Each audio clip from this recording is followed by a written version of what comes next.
그 뉴스가 알고 싶다. 오늘은 부산에서 오랫동안 활동하는 우리 지역 블로거이자 1인 미디어 활동가 거다라님을 모시고 얘기를 나눠보도록 하겠습니다. 거다라님 안녕하세요. 예, 반갑습니다. 부산에서 멀리 부산에서 오셨죠? 예, 부산에 살고 있는 블로거입니다. 아, 예, 예. 그 원래 고향이 부산이셨나요? 부산이 고향이고 예. 나중에 제가 뭐 크면서 안 거지만은 조상 대대로 부산에서 살았습니다. 예, 한 300년 살았습니다. 300년. 본토박이 부산 사람. 본토박이 부산. 그 부산, 그러니까 보통 우리가 블로거나 1인 미디어 활동을 거의 이제 서울에서 많이 하는데, 뭐 이제 사신 곳이 이제 부산이다 보니까는 그때부터 이제 블로거나 이런 걸로 활동하셨는데, 당시 처음에 블로거 활동하실 때 부산 지역에 블로거분들 별로 없으셨죠? 제가 2006년에 블로그를 시작했습니다. 아, 2006년 블로그가 그때 한창 1인 미디어로 해서 뜰 때인데 네. 그 미디어 몽구 뭐 이런 식으로 해가지고 한창 이제 진출을 하고 이제 시작을 할 때입니다. 할 때인데 아시겠지만 피터님은 그때 시작 안 하셨죠? 네. 제가 그러니까 원년 멤버입니다. 그렇죠. 예. 그 시작을 하면서 블로거. 예, 맞습니다. 2006년부터 블로그를 했는데 하다 보니까 2008년쯤 돼가지고 이제 촛불이 일어나고 이런 과정을 지켜보면서 가장 먼저 드는 의문이 왜 중앙의 이슈는 내가 다루고 있는데 지역의 이슈는 하나도 안 다루고 있더라고요. 네, 그렇죠. 그럼 지역은 죽어가는데 중앙만 계속 집중되고 이슈가 되고 이걸 어떻게 할까 그런 고민을 하다가 2008년부터는 제가 이제 부산에 사는 블로거, 부산의 블로거가 아니고 부산에서 활동하는 블로거가 되자 그렇게 결심을 하고 좀 부산 지역에 있는 어떤 이슈나 뭐 이런 현안들을 더 많이 찾아다니고 그런 쪽으로 얘기를 많이 썼죠. 그렇게 해서 지금은 부산에 사는 블로거가 아닌 부산에서 활동하는 블로거로 보시고 있더라고요. 이제. 예, 그렇죠. 그 부산에서 이제 활동하면서 그 중앙까지 좀 사람들이 많이 알려진 얘기들이 있다면 하나만 좀 알려주신다면 어떤 게 있을까요? 그 옛날부터 알려진 게 있는데 최근 얘기를 드리면은 휴가철에 해운대 백사장에 이제 모래가 좀 문제가 있더라고요. 제가 6월달에 그걸 인지를 했는데 그 해운대가 원래 계속 좁아졌습니다. 이게 침식이 되면서. 근데 해안 침식이 되면서. 근데 부산시에서 이제 대량으로 모래를 구매를 해가지고 백사장을 한 100m 폭으로 확 늘렸습니다. 늘렸는데 그 과정에서 이제 모래를 구입하는 과정에서 해운대에 맞는 모래를 구입해야 되는데 해운대에 맞는 모래는 이제 저쪽 강원도 쪽 동해 쪽인데. 근데 그 모래를 구입하지 못하고 서해 쪽 모래를 구입해 왔습니다. 그러니까 이제 원래 해운대에 맞는 어떤 풍경 그리고 분위기 그거하고 전혀 안 맞게 서해안 모래는 좀 가볍고 바람이 날리거든요. 그러니까 전혀 해운대스럽지 않은 풍경이 이제 펼쳐지더라고 가보니까. 그래서 그걸 이제 문제 제기를 했는데 그 쓴 글이 거의 40만 조에 나왔고 그 다음에 거기서 끝인 게 아니고 지역 언론에서 이슈하고 또 SBS 등 중앙언론에서 이슈를 해가지고 좀 크게 문제가 되었는데 얼마 전에 또 뉴스 나온 거 보니까 그 해운대 모래업체가 구속됐다고. 그럼 뭐 저하고 인과관계를 찾을 수는 없는데 어쨌든 간에 그렇죠, 이제. 그런 결과가 나왔습니다. 그러니까 이런 게 저희도 이제 더 아이언 피터슨 다뤘는데 이게 바로 그 서울이나 이 다른 지역에서는 모르지만 지역 사람들만이 알고 그리고 또 이제 이의를 제기할 수 있고 그걸 통해서 이제 변화돼. 굉장히 엄청난 일을 하셨네요. 또 이제 부산 지역이 우리가 또 정치인들 많고 또 이 부산, 경남, 뭐 TK 이쪽이 우리나라 정치에서 좀 가장 큰 변수가 있는 지역이라서 정치인들도 좀 많이 만나셨죠? 사실은 이제 블로그를 하면서 가장 많이 접한 사람들이 정치인들이죠. 정치인들 뭐 선거를 지지한다든가 정치인들의 또 뭐 간담회 이런 것들을 지지하면서 이제 부산 지역 정치권에서는 어느 정도 이제 인지도가 좀 있고 또 그렇죠. 사람을 알고 있고 어느 정도는 저도 그쪽을 알고 나도 그쪽을 알고 하는데 뭐 돼 있는데 서로 알고 있는데 각 이제 부산에 활동한 정치인들을 아무래도 서울에 있는 분보다는 조금 더 깊이 조금 더 스킨십 있게 만났으니까 조금 더 알 수는 있죠. 그 부산에 이제 그 적이냐 아군이냐 모르겠다 하는 그 조경태 의원 조경태 의원하고도 좀 많이 연관 이렇게 정보도 좀 있고 사실 좀 많이 알고 계시죠? 조경태 의원 같은 경우에는 그분 활동이 좀 제가 블로그하는 취지하고 좀 안 맞는 게 많아가지고 초반에는 거의 못 만났습니다. 그 만날 일도 없고 왜냐하면 그쪽에서는 약간 좀 새정치연합 민주연합 당원 의원이시지만은 뭔가 좀 활동하시는 게 조금 은나하시니까 제가 네. 그분을 지지할 일이 많이 없었는데 네.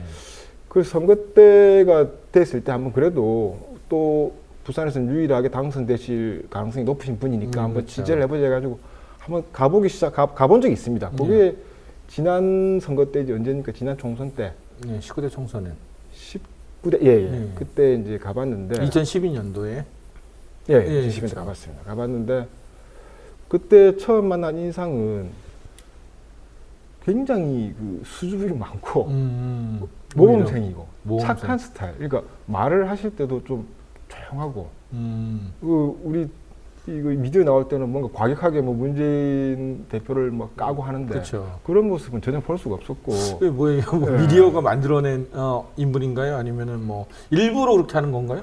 그 친노 쪽 정치인들한테 물어봤습니다. 부산 지역에. 네.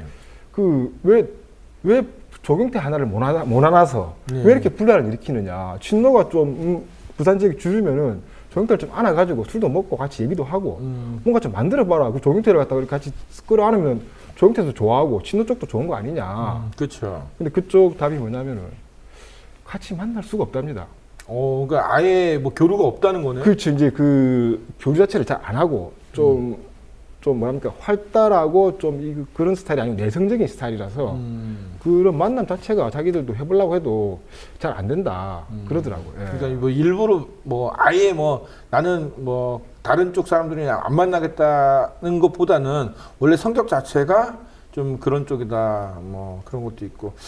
그나마 조경태 의원이 그 지역구 사람한테는 좀 인정을 많이 받고 있지 않나요? 지역구에서 절대적이죠. 예, 그쪽 얘기 들어보면 그쪽에 사시는 분들 얘기 들어보면은 총선 때 얘기 들어보면은 조경태 말고 누구 찍어줄 사람 있나?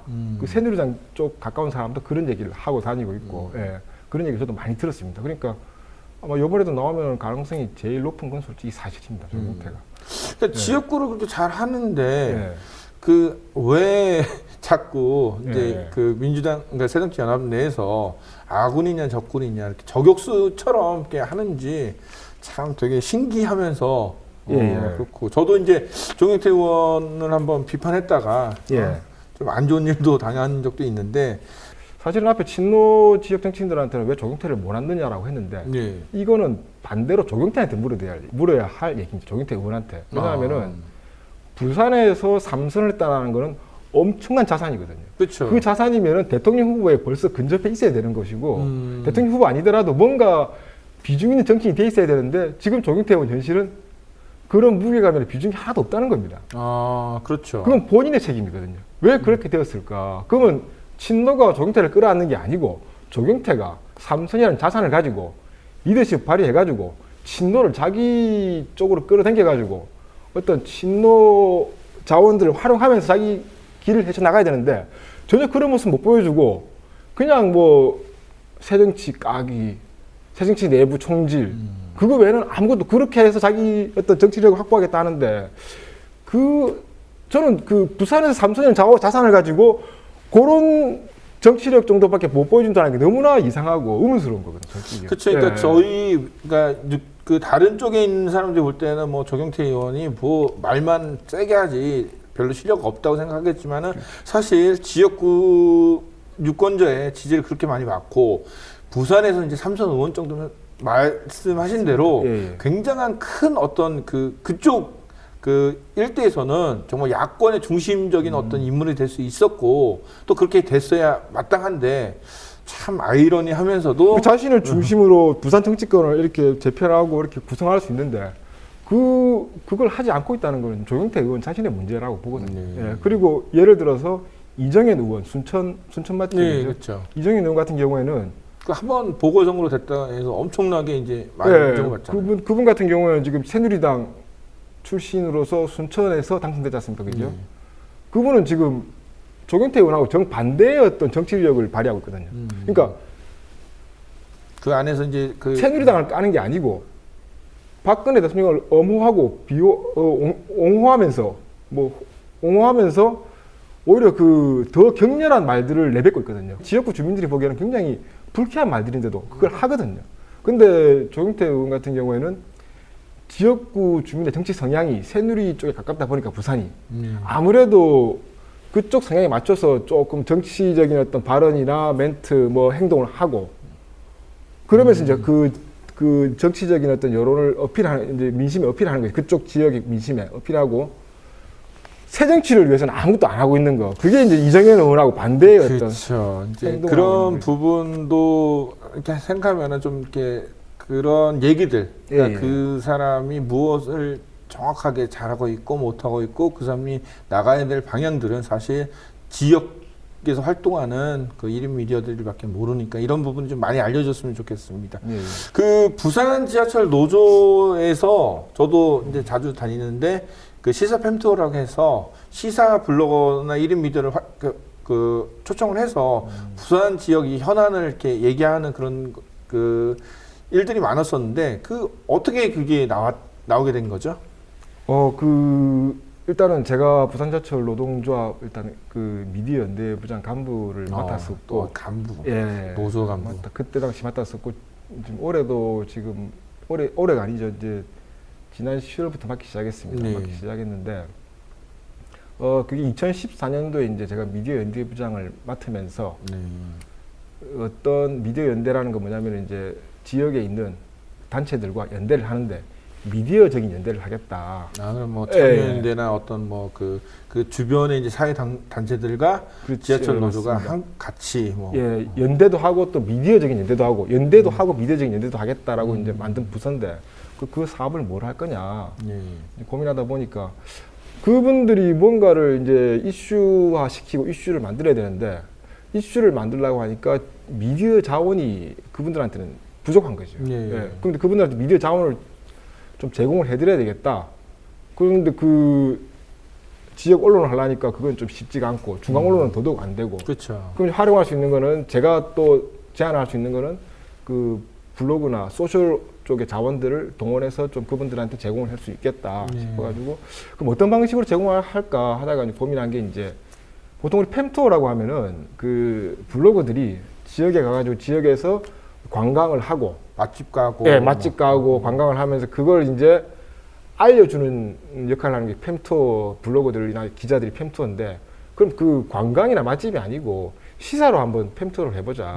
그렇게 제안을 해가지고 제가 이제 그동안 알고 지내던 네트워크를 이제 피터님이나 뭐 님 같은 분들 동원해서 이제 좀 알려달라 하고 이제 어떤 시사적인 부분에 대해서 좀 알려달라고 초청을 한 거지. 예. 그때 당시에 저도 이제 기억나는데 생탁 그 부분이 저희가 이제 취재를 하고 나서 굉장히 이렇게 많은 이슈가 또 벌어졌고, 그러니까 뭐 생탁뿐만 아니라 그 부산 지하철 노조에서 여러 가지 활동하면서 제가 되게 깜짝 놀란 게 부산 지하철 노조도 그다지 돈이 많이 없는데 왜 각 지역의 그 다른 사회단체나 그런 연대들을 늘 우선적으로 홍보할 수 있게 그 지원을 하는지 전 사실 보통 노조는 그렇게 안 하거든요. 자기네들도 받기 바쁘지 남을 도와주지 않는데 왜 부산 지하철 노조가 그렇게 하고 있는지 좀 이해가 안 됐어요.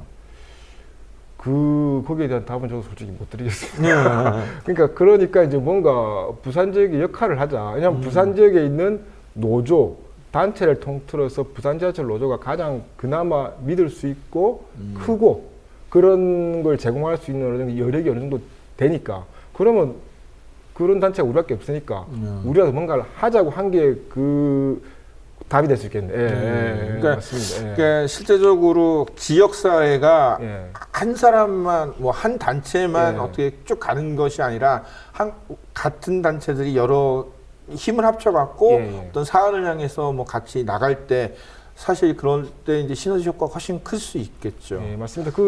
보통 우리가 연대를 하면은 연대 자금이 있는데 그거를 이제 지역단체 연대로 해가지고 이제 제공을 하거든요. 이 정도로 지원을 하거든요.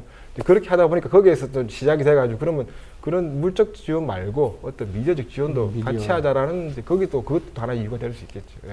지금 그 블로그뿐만 아니라 요새 이제 그 뭐 소셜미디어에 있고 페이스북에서 어떤 부산 관련된 페이지를 하나 또 운영하고 계시죠? 예, 부산 공감이라고 운영하고 있습니다. 부산 공감. 예. 그 부산 공감 페이지를 왜 만드셨나요? 뭐 굳이 뭐 블로거로 부산 블로거로 활동하는데 뭐 블로거를 뭐 홍보하기 위해서 페이지를 하신 건 아닌 것 같은데 제가 올라오는 걸 봤더니 뭐 블로그는 별로 없고 그것도 이제 지역에 대한 고민에서 시작한 건데 블로그로 해가지고 나름대로 이제 제 글을 지역을 알릴 수는 있는데 좀 뭔가 그게 단속적이라고 해야 되나? 어떤 건 알리고 어떤 건 못 알리고 그러니까 뭔가 시스템적으로 뭔가 좀 알려지지 않는다고 합니까? 아, 그러니까 예를 들어 블로그에는 뭐 시사나 부산 얘기, 지역 정치 얘기가 있는데 거기에다가 부산에 정말 뭐 맛있는 맛집이나 문화 활동이나 이런 것들도 올릴 수는 없는 거고, 막 이런 그런 고민도 있고 뭐냐면 블로그는 제가 볼 때는 지금 바닷속에다 돌을 던지는 것 같아요. 그러니까 그냥 돌을 던졌는데 누가 보고 건져주면은 그게 이슈가 되는 건데 네트워크가 없는 그냥 단순한 그 콘텐츠일 뿐이죠. 근데 네트워크가 이제 필요하다는 거지. 뭔가 좀 체계적으로 알리려고 하면 네트워크가 있어야 말이 되는데 네트워크가 없다 보니까 제가 올린 글도 뭔가 좀 이게 빈도차가 크고 파급력도 좀 파급력도 이제 차이가 있으니까 뭔가 계속적으로 좀 이렇게 기반이 되는 뭔가를 만들어 보자. 그 고민했는데 그 페이스북을 보니까 바로 그게 딱 그 네트워크 기반이더라고요. 부산에도 지금 페이스북 공공기관으로서 제일 유명한 페이스북 페이지라고 한다면은 부산경찰이죠. 그 부산경찰을 보고 이제 떠오른 겁니다. 그 부산의 공공기관이 이 정도로 하는데 미디어를 블로그를 했다는데 나는 이걸 왜 몰랐지 못하고 있지. 그렇게 해서 이제 지난해 11월 달에 만들어 가지고 시작한 겁니다. 지금 뭐 그 여러 컨텐츠가 있어갖고 뭐 사람들이 뭐 많이 또 보고 뭐 조회수 많이 나는 것도 있는데 그 중에서 가장 핫했던 뭐 아이템이 어떤 거였나요? 컨텐츠가 아까 말한 이제 그 모래 해운대 모래 같은 경우에도 굉장히 핫했고요. 근데 제가 이제 마음에 들어하는 거, 제가 이제 뭔가 이거다라고 생각했던 콘텐츠는 뭐냐면 이제 우리 지하철 동래역이라고 있습니다. 부산 지하철에 동래역이라고 있는데 동래역에 출구가 1번과 4번 출구가 있습니다. 근데 사람들이 1번 출구에 모일 때도 있고 4번 출구에 모일 때도 있습니다. 뭐 몇 번으로 나와라. 그러면 그 모이는 사람들이 그 1번에 4번에 모이는 이유가 있을 거잖아요. 그죠? 그 제가 이제 올린 거는 간단합니다. 출구 사진만 올려두고 동래역에서 만나실 때 동래역이 또 요즘 가장 핫한 그 부산 지역에서 유흥가거든요. 술집이 많고. 1번에서 만납니까? 4번에서 만납니까? 딱 요거만 올려드렸습니다. 그러니까 한 1000명 정도가 좋아요를 눌러주고 한 700~800명이 댓글을 막 달더라고요. 몇 번 출구가 좋았나요? 1번 출구가 좋았습니다. 그 이유는 뭐냐면 1번 출구가 그 앞에 떡볶이 집이 있고 그리고 지하철 그 4호선하고 연결되는 통로가 있고 환승통로가 있고 그 대신 4번 출구 같은 경우에는 4번 출구 가는 사람들이 댓글 써놓은 게 왜 4번 출구 가느냐고 보니까 술집으로 바로 갈 수 있는 길이다. 그러니까 4번은 30대 이상이 많이 가는 거고 1번은 10대, 20대가 많이 가는 거죠. 그런 어떤 콘텐츠를 통해 가지고 어떤 지리 어떤 부산의 지리, 그다음에 부산 지역의 문화라든지 그다음에 그 지역, 그러니까 이건 정말 지역 사람들만이 알 수 있는 거고 지역 사람들은 보면 되게 재밌어 하겠네요. 그러니까 이런 콘텐츠를 부산의 지역 언론이 만들 수 있는 것도 아니고 블로그가 만들 수 있는 거 아니고 바로 이런 지역에 있는 어떤 소셜 미디어가 만들 수 있는 콘텐츠, 여태까지 누구도 어떻게 보면 시도하고 만들지 못했던 콘텐츠인데 이런 부분의 콘텐츠도 가능하구나. 그래서 그때 이제 그거에 이제 그게 뜨는 걸 보고 그런 쪽 콘텐츠를 만들려고 좀 노력을 많이 하고 있습니다. 그 뭐 지역 1인 미디어는 이제 활동하면서 뭐 좋은 것도 있고 나쁜 것도 있는데 이제 사실 이제 거다라님 같은 경우는 지역보다는 1인 미디어 활동으로 정말 되게 오래 활동을 하셨는데 그 뉴스가 알고 싶다나 뭐 더 IMP터는 사실 이제 1인 미디어나 이제 블로거들 이 1인 미디어들이 도대체 어떤 컨텐츠를 갖고 있으며 또 소개되지 않은 컨텐츠를 이제 소개하는 코너인데 앞으로 우리 1인 미디어들이 좀 어떻게 나갔으면 됐을까요? 좀 이렇게 뭐 좋은 그러니까 앞으로의 전망과 우리가 나가야 될 방향을 좀 마지막으로 좀 알려주시면 어떨까 싶습니다. 저도 이제 블로그를 한 10년 가까이 하면서 1인 미디어와 언론의 역할은 좀 있는 것 같더라고요. 그런 역할이 있더라고요. 이를테면 이제 얼마 전에 제가 부산에서 지브리 전시를 했는데 그 전시를 갔다 와가지고 제가 이제 후기를 적었습니다. 적었는데 저는 이제 블로그다 보니까 보시는 분들의 공감만 얻으면 되거든요. 그러니까 그거 재미없더라. 재미없는데 왜 재미없느냐? 거기에 대한 어느 정도의 그 설득력 있는 근거만 제시하면 됩니다. 이게 원래는 서울에서 입체라고 했는데 부산에 왔는데 입체라고 볼 만한 게 없더라. 그래서 딱 제시하니까 그게 사람들이 막 몰려오면서 댓글 달고 수십만 조회가 일어났거든요. 근데 언론의 경우는 이런 식으로 기사를 쓸 수가 없지요. 그렇죠. 예, 뭔가 팩트가 있어야 되고 그 맥락이 있어야 되고 되는데 갑자기 뭐 재미없더라 이렇게 쓸 수가 없는 거잖아요. 그죠? 그렇죠. 그러니까 블로거들은 그런 식으로 어떤 원 소스에 조금 더 다가가지고 좀 더 뭡니까 그 공감을 얻어내는 식으로 어떤 미디어적인 활동을 하고 그러면 이제 언론은 그거를 보고 전달하고 좀 더 깊이 있게 전달하고 또 그거를 좀 더 확대하고 이슈를 확대하고 하는 그런 역할 아니면 또 거기서 나름대로 팩트를 찾아가지고 좀 더 자세하게 전달해주는 그런 식의 역할을 할 수 있는 거라고 생각되거든요. 그래가지고 뭐 1인 미디어는 저도 앞으로도 이제 뭐 팩트를 피디님 같은 경우는 팩트와 어떤 여러 가지 정보들을 취합을 해서 하시는 것도 있고 저 같은 경우나 또 일반 많은 블로거들은 어떤 너무 팩트만 너무 그렇게 고민하지 말고 공감만 얻으면 충분하니까 공감을 얻는데도 좀 많이 하면서 활동을 하시면은 그것으로도 블로그 활동이 충분히 빛을 발할 수 있을 거라고 보고 있습니다. 네. 그렇죠. 이제 1인 미디어들이 이제 그 어떤 컨텐츠가 단순하게 딱딱한 사실 전달뿐만 아니라 서로가 이제 느꼈던 감정들. 그러니까 나는 이 사건을 보고 이렇게 느꼈다. 이거를 이제 맞습니다. 기술하는 순간에 그에 이제 공감하는 사람들이 많으면은 확산될 수 있고 그걸 또 인정할 수 있는 것도 있고. 그 팩트 같은 경우에는 이건 뭐지 하면서 사람들한테 뒤통수를 치는 충격을 주고 공감 같은 경우에는 그래 맞아 하면서 이제 그 어떤 공감을 일으키는 그래서 이제 같이 그 서로의 생각을 공유할 수도 있고 그 차이만 우리가 좀 생각을 해두면 1인 미디어의 갈 길도 좀 더 넓다, 더 넓고 밝다 볼 수 있겠습니다. 아이고 저 이렇게 정말 부산에서 사실 부산에서 서울 오는 게 제가 제주도에서 서울 오는 것보다 더 멀더라고요. 맞습니다. 돈도 더 듭니다. 그렇죠. 이 먼 곳까지 와주셔서 고맙고 앞으로도 부산 지역에서 많은 분들과 같이 그 지역 1인 미디어로 열심히 활동하시길 부탁드리겠습니다. 나와주셔서 고맙습니다. 감사합니다.